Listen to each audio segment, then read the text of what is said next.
శ్రీమాత్రే నమః. సద్గురు జ్యోతిషాలయం 2026 ఏప్రిల్ నెల రాశి ఫలితాలను గోచార గ్రహస్థితిగా మనం ఈరోజు తెలుసుకోబోతున్నాం. అందరూ ఉగాది సంవత్సరం చక్కగా అందరూ కూడా ఉగాదిని జరుపుకున్నారు అనుకుంటున్నాను. శ్రీరామనవమి కూడా అద్భుతంగా జరిగి ఉంటుంది. ఈ 2026 ఏప్రిల్ నెల ఫైనాన్షియల్ ఇయర్ కదా, ఎలా ఉంది, నాకు రాశి ఫలితాలు ఎలా ఉంటుంది, నాకు ఆరోగ్యం ఎలా ఉంటుంది, నా వ్యాపారం ఎలా ఉంటుంది, నా ఉద్యోగం ఎలా ఉంటుంది, నా జీవితం ఎలా ఉంటుంది, ఇప్పుడు ఉన్నటువంటి పాండమిక్ సిచ్యువేషన్ నా ఉద్యోగం ఉంటుందా పోతుందా, లేదా నా యొక్క ఉద్యోగంలో నెక్స్ట్ లెవెల్కి వెళ్తానా లేదా, నా వ్యాపారం ఎలా ఉంది, నాకు అన్ని రేట్లన్నీ పెరిగిపోయాయి కదా, మా నిత్య జీవితం ఎలా ఉంటుంది, ఇలాంటి క్వశ్చన్ మార్క్స్తోనే అందరూ వీడియో చూస్తున్నారు కదా. మిత్రులారా, శుభాకాంక్షలు అందరికీ. మా ఛానల్ ద్వారా చూస్తున్నటువంటి ప్రేక్షక మిత్రులందరికీ కూడా శుభాకాంక్షలు. మా ఛానల్లో జరుగుతున్నటువంటి కార్యక్రమాలన్నీ మీకు నచ్చుతాయి కదా, అందుకే కదా మీరు చూస్తున్నారు. మరి మీరు మీ దగ్గర నుంచి మాకు ఒక చిన్న అభ్యర్థన, మా ఛానల్ని సబ్స్క్రైబ్ చేయండి, లైక్ చేయండి, మీ మిత్రులకి షేర్ చేయండి. ఇది ఆధ్యాత్మికం కదా. ఆధ్యాత్మికం అంటే మన దేవాలయానికి పోతే ఏం చేస్తాం, మనం వచ్చామని దేవుడికి చెప్పుకోవడానికి చిన్న గంట కొడతాం కదా, ఆ పక్కన ఉన్న బెల్ గుర్తుని అలా కొట్టేసేయండి. రైట్. కమింగ్ టు ఏప్రిల్ మాసం జ్యోతిషాస్త్రరీత్యా ద్వాదశ రాశుల్లో 3వ రాశి అయినటువంటి మిథున రాశి మిత్రులారా, మీకు 2026 ఏప్రిల్ నెల శుభాశుభ ఫలితాలు ఎలా ఉన్నాయి అని అంటే, మిథున రాశి వారికి నెల గ్రహస్థితులు శని మరియు రాహు మీన రాశిలో దశమ స్థానంలో ఉండడం వల్ల ఉద్యోగంలో ఒత్తిడి బాధ్యతలు పెరుగుతాయి. కేతు కన్యా రాశి చతుర్థ స్థానంలో ఉండడం వల్ల ఇంటి స్థిరాస్తి మానసిక ప్రశాంతతపై ప్రభావం ఉంటుంది. గ్రహం యొక్క ప్రభావం గురించి చెప్తున్నా, మళ్ళీ డీప్ గా వెళ్తాం. గురు మిథున రాశిలో జన్మస్థానంలో ఉండడం వల్ల వ్యక్తిత్వం ఆత్మవిశ్వాసం పెరుగుతుంది. ఎందుకంటే గురు భగవానుడు రాజు, నవనాయకుల్లో ఈ సంవత్సరం రాజు గురువు కాబట్టి తన రాజ్యాన్ని ఆయన చక్కగా చేసుకుంటాడు. కాబట్టి ఈ నెల ప్రెషర్ ఎక్కువ ఉంటుంది, ప్రోగ్రెస్ కూడా ఎక్కువ ఉంటుంది. ఇంకా ఎలా ఉంటుంది, ఉద్యోగస్తుల కింద పనిలో ఒత్తిడి ఎక్కువ ఉంటుంది, పై అధికారుల నుంచి కఠినమైన ఆదేశాలు రావచ్చు, ప్రతిభ వెలుగులోకి వస్తుంది, పదోన్నతి లేదా కొత్త అవకాశాలు కనిపిస్తాయి. ఐటీ సాఫ్ట్వేర్ సర్వీస్ రంగాల్లో ఉన్న వారికి కొత్త బాధ్యతలు గ్రోత్ ఉంటుంది. ఇంకా ప్రభుత్వ రంగంలో అసాంఘికమైనటువంటి కార్యక్రమాలకి పాల్గొనకండి. ఏ విధమైనటువంటి ఉద్యోగస్తులైనా జాగ్రత్త సుమి. మళ్ళీ చెప్తున్న, వ్యాపారస్తులకి కొత్త ప్రాజెక్టులు వస్తాయి, కానీ నిర్ణయాలు జాగ్రత్త అవసరం. భాగస్వామి వ్యాపారాల్లో అపోహ రావచ్చు, జాగ్రత్త. ఇంకా ఆర్థికంగా ఆదాయం పెరుగుతుంది, కానీ ఖర్చులు కూడా మల్టిపుల్ గా పెరుగుతుంది. ఇంకా షేర్ మార్కెట్ విషయానికి వస్తే ఈ నెల వేగంగా మార్పులు ఉంటాయండి. ఇంట్రాడే షార్ట్ టైంలో లాభాలు అసాధ్యం, కానీ తొందరపాటు నిర్ణయాలు నష్టం కలిగిస్తుంది. రిస్క్ మేనేజ్మెంట్ తప్పనిసరి. టెక్నాలజీ కమ్యూనికేషన్ రంగంలో చలనం ఉంటుంది కాబట్టి దాని మీద లాంగ్ టర్మ్ లో ఇన్వెస్ట్ చేయండి. మెటల్స్ మీద కూడా ఇన్వెస్ట్ చేయండి, చాలా మంచిది. రియల్ ఎస్టేట్ విషయానికి వస్తే కొత్త పెట్టుబడులు బాగా అప్పుడే సేల్స్ అయిపోతుందండి, అడ్వాన్స్ ఇస్తున్నారండి అనే లోపు కనబడదు. ఇలా మిశ్రమంగా ఉంటుంది నెలంతా, కొంచెం జాగ్రత్త అండి. కోర్టు విషయాల్లో జాగ్రత్త, డిసిప్లిన్. ఆ కోర్టు పరిసర ప్రాంతాలకు వెళ్ళినప్పుడు ఎంత అనుకువగా ఉంటే అంత వచ్చి, అది ఏ రకమైనటువంటి కేసు అయినా అనుకువతో ఉండి సాధించుకొని రండి, లేదా కాంప్రమైజ్ అవ్వండి, లేదా ఆ యొక్క జడ్జి తీర్మానాన్ని కోసం వెయిట్ చేయండి. తప్పకుండా మిశ్రమ ఫలితాలు అయితే ఉన్నాయి. ఒకటే ఫుల్ ఫేవర్ అని చెప్పలేం, నెగిటివ్ కూడా చెప్పలేం, మిశ్రమైన ఫలితాలు ఉన్నాయి. జాగ్రత్తగా ఉండాలి. ఇక కుటుంబంలో శాంతి తగ్గే సూచనలు ఉన్నాయి. భార్య భర్త మీద డామినేషన్, భార్య మీద డామినేషన్, అన్నదమ్ములు అక్క చెల్లెలు తల్లిదండ్రులు అందరి మీద ఎవరికెవరు ఒక అవబృధమైనటువంటి ఒక భావన. నాకు తెలుసు ఏంటండి, నేను అనే బదులు మనం అని చూడండి, అద్భుతాన్ని సాధిస్తారు మీరు. దాంపత్య జీవితంలో అర్థం చేసుకోవడం చాలా ముఖ్యం. ఇంకా ప్రేమికుల యొక్క విషయంలోకి వస్తే అప్పుడే అనర్థాలు. అమ్మాయి అబ్బాయిని డామినేట్ చేయడం, అబ్బాయి అమ్మాయిని డామినేట్ చేయడం, నువ్వు నాకు చేయలేదు, నన్ను నాకు ఇంపార్టెన్స్ చేయలేదు, నీకు ఇక్కడ చూడండి, ఈ ప్రేమికుల్లో అలకలు డామినేషన్స్ ఉంటే అది కరెక్ట్గా ఉండదు. కూర్చొని మాట్లాడుకొని అది తల్లిదండ్రులకు చెప్పి ఒప్పించుకోండి. విద్యార్థులు మంచి సమయం, ఏకాగ్రత పెరుగుతుంది, కానీ పోటీ పరీక్షలు వచ్చేటప్పటికి కొంచెం పానిక్ అవుతారు. ఆ సమయంలో పానిక్ అవ్వకండి, రిలాక్స్గా రాస్తారండి, అద్భుతమైనటువంటి ఫలితాలు పొందుతారు. ఇంకా విదేశీ అవకాశాలు ముందుకు సాగుతాయి. వీసా ఉద్యోగ విషయాల్లో పురోగతి ఉంటుంది. ఆన్లైన్ ద్వారా ఆదాయం పెరుగుతుంది. ఎక్కడి నుంచో స్టక్ అయినటువంటి మీకు ఇమిగ్రేషన్లో ఎక్కడైనా ఇబ్బంది ఉంటే అవన్నీ కూడా క్లియర్ అయిపోతుంది. ఇంకా విదేశాల్లో ఉన్నవారు, ఏమండి మాకు ఉద్యోగాలు లే ఆఫ్ అయింది, గెట్ రెడీ, అన్ని మంచి రోజులు వచ్చేస్తున్నాయి. జూన్ తర్వాత ప్రతి ఒక్కళ్ళు కంఫర్ట్ జోన్ లోకి వెళ్ళిపోతారు. కళాకారులకి, మీడియా, యూట్యూబ్ రంగం వారికే పంట. ఇది ఒక రాశికి కాదండి. అన్ని రాశుల వారికి ఈ యొక్క మీడియా వారికైతే అద్భుతం. మెసేజ్. ఈ నెలంతా మంచి గుర్తింపొస్తుంది. సోషల్ మీడియాలో ఎక్కడ చూసినా మీ ఛానెల్స్ వైరల్ అయ్యే అవకాశాలు బాగా కనపడతాయి. ఈ నెలలో ఒక అద్భుతమైన అదృష్టం ఉంది. మొదట చిన్నగా కనిపించిన ఆ అవకాశం పెద్దగా అలా మేరు పర్వతంలాగా ఈ ఛానెల్స్ వారికందరికీ అవకాశాలు బాగా ఉంటుందని కూడా చెప్పొచ్చు. టీవీ ఛానెల్స్‌లో లేకపోతే సినిమాలో కళాకారులుగా ఉన్న వాళ్ళకి చిన్న చిన్న అవకాశాలు. సెల్ఫ్ మూవీస్ ఇప్పుడు చూడండి. మొన్న ఒకటి నేను చూసాను. కరెక్ట్‌గా 8 గంటల్లో ఒక సినిమా తీసేసారట. వాళ్ళెంత టెక్నాలజీ ఉండాలి. ఇంకా టెక్నాలజీని ఉపయోగించుకోండి. వాళ్ళు they are taken maximum effort with ఆ ఏఐ అన్నమాట. ఆ ఏఐ ద్వారా ఇదైపోతుంది. కాబట్టి ఆహ్, చాలా హైర్ చేసుకోండి. భవిష్యత్తు చాలా పెద్ద ఫలితాలు పొందుతారు. వ్యవసాయదారులకి టెక్నాలజీతో కూడినటువంటి వ్యవసాయాన్ని కూడా చేయండి. మధ్యస్థ ఫలితాలుంటే నీటి నిర్వహణ కొంచెం లోపం ఉంటుంది. పవర్ సెక్టార్ కూడా కొంచెం జాగ్రత్త పడాలి. ఆరోగ్య విషయంలో ప్రత్యేక జాగ్రత్త అవసరం. వాహనం నడిపేటప్పుడు జాగ్రత్త. ఇంకా ఈ యొక్క ఫోన్స్ పడుకునేటప్పుడు లేదా చేసేటప్పుడంతా ఇట్లా ఛాతీ దగ్గర పెట్టుకొని చేస్తారు కదా! ఈ వైబ్రేషన్ ద్వారా cardiac arrest or cardiac problems or nervous problems వచ్చే అవకాశాలు ఎక్కువ ఉన్నాయి. బలహీనవచ్చు. ధ్యానం, యోగా, మంచి సూర్య నమస్కారాదులు చేయండి. ఆహార నియంత్రణ అవసరం. అదృష్ట రంగు పసుపు అండి. పసుపు మరియు గోల్డ్ ఈ నెల మీకు కలిసి వస్తుంది. అదృష్ట తేదీలు 5, 14, 23. అదృష్ట రోజు బుధవారం. అదృష్ట సంఖ్య 5. ఈ నెల మీరు చేయవలసినటువంటి పరిహారాలు ఏమంటే చక్కగా బుధవారం విష్ణు స్వామి వారి యొక్క ఆరాధన చేయండి. విష్ణు సహస్రనామం చేయండి. విష్ణు సహస్రనామం పూర్తిగా వినండి. ఒక 22 నిమిషాలు ఉంటుంది ఆ విష్ణు సహస్రనామం. చక్కగా వింటే అది మీరు ఏ పనులున్నా ఆ పనులు చేసుకుంటూ ఉండండి. లేదా పూర్తిగా చేసే సమయం నాకు లేదు. శ్రీరామ రామ రామేతి రమే రామే మనోరమే సహస్రనామ తత్తుల్యం రామనామ వ్రణని ఒక 3 సార్లు చెప్పండి. అద్భుతంగా ఓం నమో నారాయణాయ, ఓం నమో వెంకటేశాయ. అవకాశం ఉంటే వేసవి సెలవులు వస్తుంది కదా, తిరుపతికి వెళ్ళండి. స్వామివారిని మొక్కండి. కలౌ వెంకటనాదాయ. ఆయన్ని పోయి మొక్కి అద్భుతమైనటువంటి అనుగ్రహాన్ని పొందండి. పేదలకు అన్నదానం చేయండి. మంచినీటి ఏర్పాటు చేయండి. కుండలన్నీ కూడా వేసవి తాపడం ఎక్కువ అవుతుంది కాబట్టి మజ్జిగ ఇవ్వండి. పేదవాళ్ళకి ఒక చెప్పులు దానం ఇవ్వండి. ఒక గొడుగు దానం ఇవ్వండి.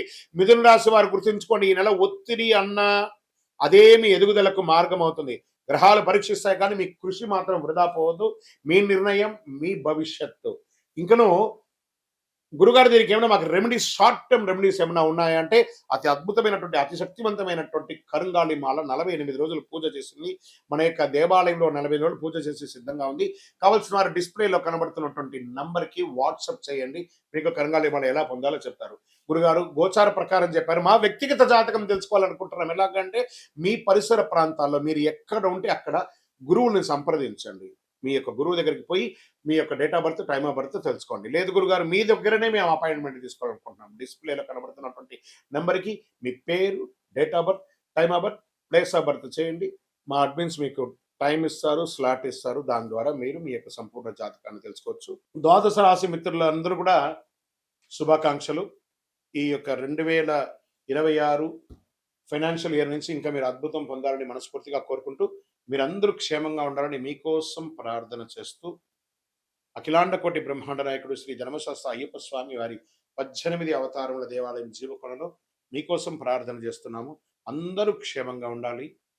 వందే మాతరం, వందే మాతరం, వందే మాతరం. చంద్రమౌళి వెంకటేష్ శర్మ గురుస్వామి. విజయోస్తు. స్వామియే శరణమయ్యప్ప. ఏప్రిల్ 1వ తారీఖున అఖిలాండ కోటి బ్రహ్మాండ నాయకుడు శ్రీ ధర్మశాస్త్ర అయ్యప్ప స్వామి వారి యొక్క పుట్టినరోజు జయంతి ఉత్సవాలు. మీ పరిసర ప్రాంతాల్లో ఉన్నటువంటి దేవాలయాలకు వెళ్ళి మామిడి తోరణం పూలతో అలంకరించి స్వామివారికి అభిషేక ఆరాధన చేసి, పడి పూజలు చేసి, అన్నదానం చేసి అద్భుతమైనటువంటి అనుగ్రహం పొందని. మన పిల్లలకి పుట్టినరోజు అయితే, మీ పుట్టినరోజు అయితే ఎలా చేస్తారో అలా ఈ ప్రపంచానికి అయ్యప్ప స్వామి వారి పుట్టినరోజు. శబరిమలలో కూడా ఆరాటు మహోత్సవం, పంపా నదికి స్వామివారిని ఏనుగు మీద ఊరేగింపుగా తీసుకొచ్చి ఆరాటు మహోత్సవం చేస్తారు. అదేవిధంగా మన అయ్యప్ప స్వామి వారి 18 అవతారముల దేవాలయం ప్రపంచంలో ఎక్కడా లేదు. అలాంటి దేవాలయంలో ఏప్రిల్ 1, 26, 2026 బుధవారం నాడు ఉదయం అష్టద్రవ్య మహాగణపతి హోమం, అష్టాభిషేకం, ఆరాట్ భక్తులచే స్వయంగా అభిషేక ఆరాధన చేసి అన్నదానం చేస్తున్నాం. నహి నహి బహుదానం అన్నదానం సమానం అన్నారు. మీ అందరి కోసం అయ్యప్ప స్వామి వారు ఎదురు చూస్తున్నారు. బ్రహ్మశ్రీ డాక్టర్ చంద్రమౌళి గురుస్వామి గారి ఆధ్వర్యంలో ఏప్రిల్ 1వ తారీఖున అద్భుతంగా జరగబోయే అయ్యప్ప స్వామి వారి జయంతి ఉత్సవాలు పడిపూజకు రావాలని మనస్ఫూర్తిగా అందరినీ ప్రార్థన చేస్తున్నాం. ఈ దేవాలయం తిరుపతి పట్టణంలో జీవకోన అనే ఒక ప్రాంతంలో అలిపిరి, కపటతీర్థం, జీవకోన అని కంటిన్యూగా ఉండే ఆ కొండ చర్యల కింద జీవకోన అనే ఒక ప్రాంతంలో జీవలింగేశ్వర స్వామి సన్నిధానంలో అయ్యప్ప స్వామి 18 అవతారాలుగా కొలువై ఉన్నారు. రైల్వే స్టేషన్ నుండి బస్ స్టాండ్ నుండి 3 కిలోమీటర్లు, ఎయిర్పోర్ట్ నుండి 12 కిలోమీటర్ దూరంలో ఉన్నటువంటి ఈ యొక్క దేవాలయానికి తప్పక జీవకోణాన్ని మీరు గూగుల్లో కొట్టగానే వచ్చేస్తుంది. అద్భుతమైనటువంటి ఒక దేవాలయం మీకోసం ఎదురు చూస్తూ ఉన్నాడు. అయ్యప్ప అనుగ్రహ వర్షాన్ని కురిపించడానికి ఆయన పుట్టినరోజుకి రండి. మీ జీవితం అంతా పుట్టినరోజులాగా చేస్తూనే ఉంటారు. అతి శక్తివంతమైనటువంటి దేవాలయం. ఈ దేవాలయంలో అడుగు పెట్టాలంటే నుదుట రాత రాసి ఉంటేనే ఆ దేవాలయంలో అడుగు పెట్టగలరు. రండి, అయ్యప్ప అనుగ్రహం ఇవ్వడానికి సిద్ధంగా ఉన్నారు. విజయోస్తు. తక్కువేమి మనకు రాముడు ఒక్కడుండి వరకు, ఇంకేం కావాలి మనకు? తక్కువే ఉంటుందండి, ఆయన ఉంటే చాలు మనకు. అలాంటి రాజా రామచంద్ర స్వామి వారి యొక్క పుట్టినరోజు మార్చి 27వ తారీఖున శుక్రవారం నాడు అద్భుతమైనటువంటి శ్రీరామనవమి. ఎక్కడ చూసినా మామిడి తోరణాలు, పులిహోరలు, కళ్యాణోత్సవాలు, కళ్యాణ తలంబ్రాలు, గల్లి గల్లికి మనకు ఉభయ తెలుగు రాష్ట్రాల్లోనూ దేశ విదేశాలలో ఎక్కడ చూసినా రామ కళ్యాణం. రామ కళ్యాణం చూడడానికి అందరూ పోటీ పడతారు. ఎందుకంటే ఆ తలంబ్రాల అక్షింతలు తీసుకుంటే మన జీవితంలో కళ్యాణం జరుగుతుంది. కళ్యాణం అంటే ఏంటి? అనుగ్రహం. అందుకే తిరుపతి వెంకటేశ్వర స్వామికి నిత్య కళ్యాణోత్సవం, అక్కడ భద్రాద్రిలో నిత్య కళ్యాణోత్సవం ఎక్కడ చూసినా జరుగుతుంది. చూసారా? అలాంటి అద్భుతమైనటువంటి రాజా రామచంద్ర స్వామి వారి యొక్క కళ్యాణోత్సవం చేస్తుంది. మీ జీవితంలో సమస్యలు ఎక్కువయ్యాయా? శాంతి కనిపించడం లేదా? ఈ శ్రీరామనవమి రోజు కళ్యాణంలో పిలవకపోయినా వెళ్ళండి సార్. ఆ కళ్యాణ మంత్రాలు వినండి, ఆ కళ్యాణ అష్టపదులు వినండి, కళ్యాణ అష్టకాలు వినండి, ఆ తలంబ్రాల అక్షింతలు తీసుకోండి, ఆ భోజనం చెయ్యండి. అద్భుతమైనటువంటి ఫలితాలు పొందుతారు. శ్రీరామ జయ రామ జయ జయ రామ అనే యొక్క మంత్రాన్ని, తారక మంత్రము ఒక్కసారి చెప్పినా చాలట. విష్ణు సహస్రనామం మొత్తం చెప్పకపోయినా శ్రీరామ రామ రామేతి రమే రామే మనోరమే సహస్రనామ తత్తుల్యం రామనామ వరాణని ఇలా 3 సార్లు చెప్తే సహస్రనామం చేసినంత ఫలితం అంట. అందులోనూ రాజా రామచంద్ర స్వామి వారు పుట్టినరోజు ఆయన గుర్తిస్తే ఎంత ఆనందపడతారు కదా ఆయన. ఈ స్వామి వారికి ఇక్కడ దేవుడి గురించి కూడా మనం అప్పుడప్పుడు తెలుసుకోవాలి. ఆ సమయం వచ్చినప్పుడు దేవుడు మన జీవితంలో చక్కటి ఫలితాన్ని ఇస్తుంటాడు. ఏ రకంగా చెప్తాచో, రావణుడు మన అహంకారం, సీతమ్మ మన యొక్క పవిత్రత, హనుమంతుడు మన భక్తి, మనస్సులో రాక్షసత్వాన్ని జయిస్తే మనమే రాముడు. అలాంటి రాముడికి ఎందుకు కష్టాలు వస్తాయి మనకు? కోపం, అహంకారం, అసూయ, ఇవే మన సమస్యలకు మూలం. రాముడు చెప్పిన పరిష్కారం ఏంటి? సహనంగా ఉండండి, సత్యంగా ఉండండి, ధర్మంగా ఉండండి, ఏకపత్ని వ్రతం ఉండండి. మిత్రుడితో ఎలా ఉండాలో చెప్పాడు, శత్రువుతో ఎలా ఉండాలో చెప్పాడు, భక్తుడితో ఎలా ఉండాలో చెప్పాడు. రామనామ జపం రోజు 108. అప్పట్లో అంతా కూడా రామకోటి రాసేవాళ్ళు అందరూ. ఇప్పుడు కూడా రాస్తున్నారు అనుకుంటున్నాను. ఎన్నో చోట్ల రామకోటి స్తూపాలన్నీ కూడా వేశారు. సుందరాకాండ ఈరోజు మనం ఏమేం చేయొచ్చు? సుందరాకాండ పారాయణం చేయొచ్చు, పానకం పెట్టచ్చు, చలివేంద్రాలు పెట్టచ్చు, భోజనాలు పెట్టచ్చు, అన్ని రకాలైన చేయొచ్చు. దేవుడు బయట లేడని మనలోనే ఉన్నాడు ఆ భగవంతుడు. మనం పరోపకారార్థే ఇదం శరీరం అని చెప్తే అందరూ అద్భుతమైనటువంటి ఫలితాలు పొందుతారు. రామాయణం యొక్క గూఢార్థం అన్ని కూడా అఖిలాండ కోటి బ్రహ్మాండ నాయకుడు ఉన్నటువంటి ఆ రాజా రామచంద్ర స్వామి వారి యొక్క పరిపూర్ణమైనటువంటి అనుగ్రహాన్ని అందరూ పొందాలని కోరుకుంటున్నాను. ఇంకా ఉంది. ఇది ఈరోజు కేవలం ఒక పండగ మాత్రమే కాదండి. జీవితం ఎలా జీవించాలో నేర్చుకునే ఒక రోజు. ఈ రోజున రాముడు అవతరించి ధర్మాన్ని కాపాడాడు. తండ్రి మాట కోసం రాజ్యాన్ని వదిలాడు. 14 సంవత్సరాల అరణ్యంలో గడిపాడు. కష్టాలను ధైర్యంగా ఎదుర్కొన్నాడు. ఇదే మనకు పాఠం. సత్యం మాట్లాడమని చెప్పాడు. చేద్దామా?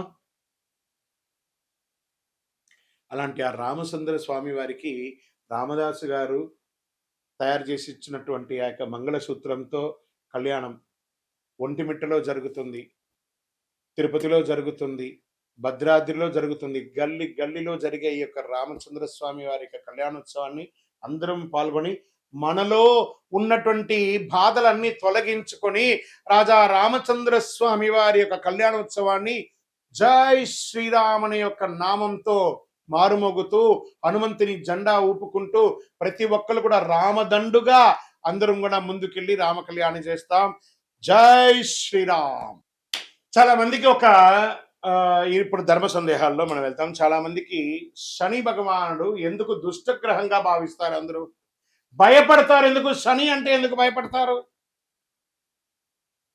భక్తులారా, దీని గురించి తెలుసుకోవాలి. శనిగ్రహం దుష్టగ్రహం కాదు. శనిగ్రహం ఒక కఠినమైనటువంటి ఒక గురువు.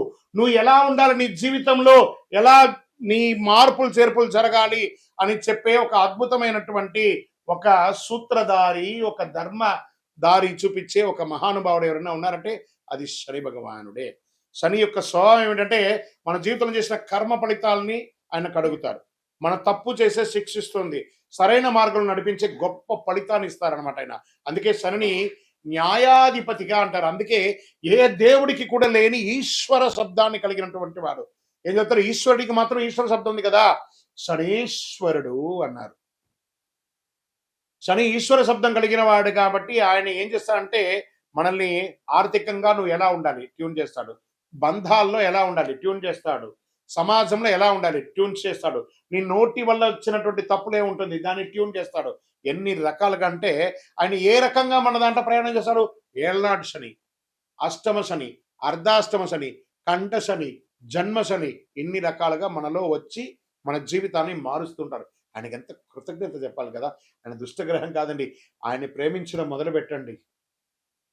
మందగమనుడు, కాకపోతే కొన్ని అర్థం కాకుండా ఇబ్బంది పెడుతుంటాడని అనుకుంటారు. కానీ మనం చేసే పనిని ఇన్స్టెంట్ గా చేస్తామంటే ఇబ్బంది పడిపోతాం. ఆయన మందంగా స్లోగా మనల్ని ట్యూన్ చేసుకుంటూ వస్తాడు. అబ్బా, ఇంతకంటే కష్టం నేను పడలేదండి అనేదాన్ని చూపిస్తాడు, కానీ చంపేయడు, జాగ్రత్త పట్టిస్తాడు. అందుకే శని న్యాయాధిపతి, న్యాయం పక్కన ఉంటాడు. ఎందుకు కష్టాలు ఇస్తాడంటే అహంకారం తగ్గించడానికి కష్టాన్ని ఇస్తాడు, ఆలస్యత్వాన్ని తొలగించడానికి కష్టాలు ఇస్తాడు, మనలో ఉన్న బలహీనతలను బయట పడేయడానికి కష్టాలు ఇస్తాడు. శని మనల్ని పరీక్షిస్తాడు. శని కాలంలో డబ్బు కష్టమవుతుంది, సంబంధాల పరీక్షలు లోపమవుతుంది, మానసిక ఒత్తిడి పెరుగుతుంది.